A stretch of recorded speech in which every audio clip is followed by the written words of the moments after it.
What happens if an army goes to war against birds and they lose? This isn't a joke. This is the true story of the Great Emu War.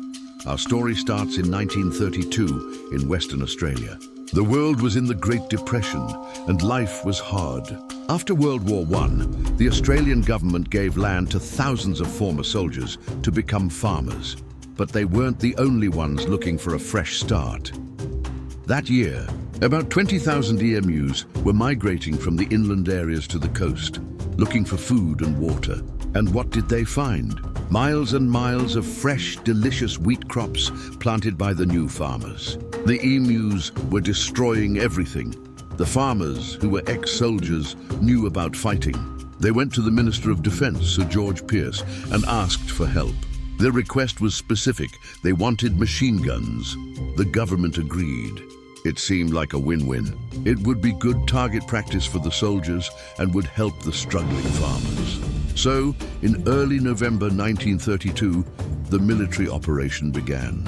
Major G.P.W. Meredith of the Royal Australian Artillery, along with 2 soldiers and 2 Lewis machine guns, arrived to face the enemy, but the emus were not an easy target.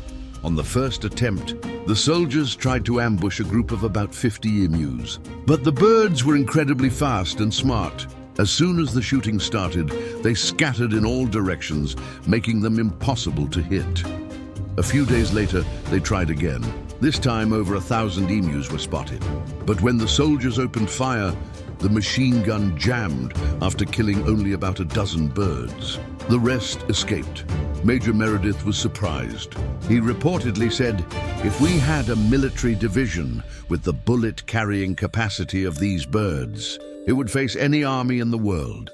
After using thousands of bullets and only killing a handful of emus, the army withdrew.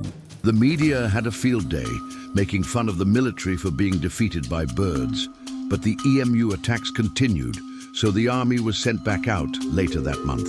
This time, they had a little more success, killing nearly 1,000 emus. But they used almost 10,000 rounds of ammunition to do it. By December, the operation was officially over. It was a failure. The emus had won. In the end, the government decided a bounty system was more effective than a military war. A time when the Australian Army learned a hard lesson: never underestimate an emu.